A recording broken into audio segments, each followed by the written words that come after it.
Drive-in movies.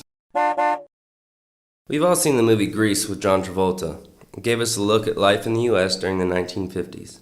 Of course, since then, things have changed, and these days, most American people are waiting in line at McDonald's, watching The Simpsons, having liposuction operations, or invading Middle Eastern countries. However, you can still see what life used to be like in the United States back in the 50s by going to a drive-in movie theater.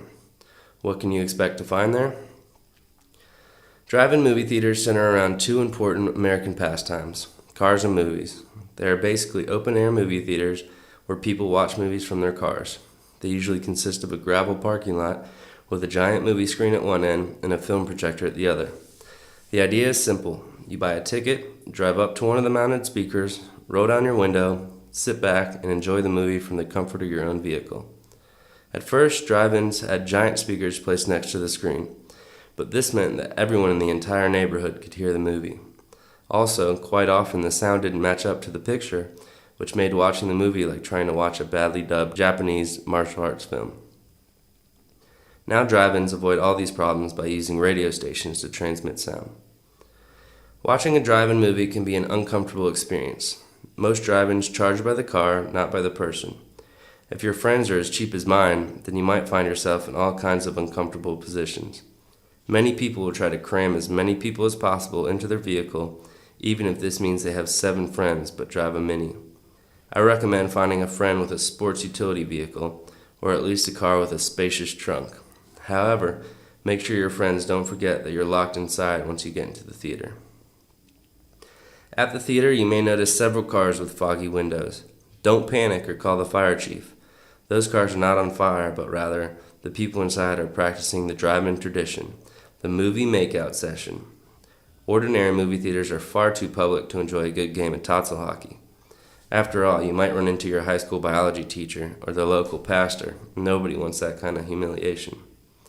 At drive-ins, you have all the privacy you could ever need, and those foggy windows mean that no one will be able to look in. However, you should be careful of the stick shift. It can be a painful reminder that although more comfortable than movie seats, you're still not at a Holiday Inn hotel. You might also want to watch out for the emergency brake. You don't want your car rolling into the movie screen during the heat of passion, do you? Don't be alarmed if you see a teenager in a funny-looking paper hat knocking at your window during the movie. He's just come to ask if you want more popcorn. He works the concession stand and will bring the food directly to your car.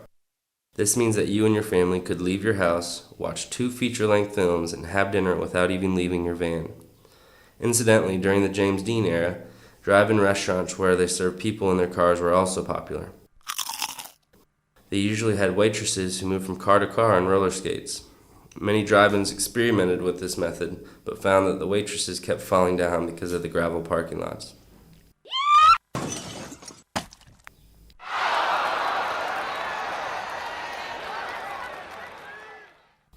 Another unusual aspect of a drive-in movie are the honking games. This consists of using your horn a lot, and it's supposed to be a lot of fun.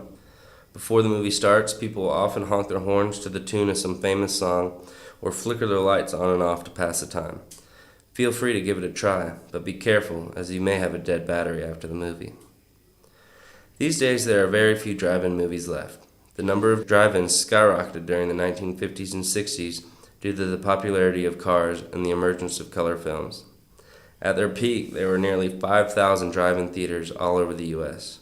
Nowadays, there are only about 500 left. Most can be found in small rural towns and operate only during the summer months. So why aren't they so popular these days? Many say it's because people have their own color televisions, and it also because of the widespread use of home videos. People also drive smaller cars and have less leisure time. In the end, most drive-in movie owners decided that drive-ins just weren't profitable. If you do find yourself visiting a small town in America, ask if there is a drive-in theater nearby.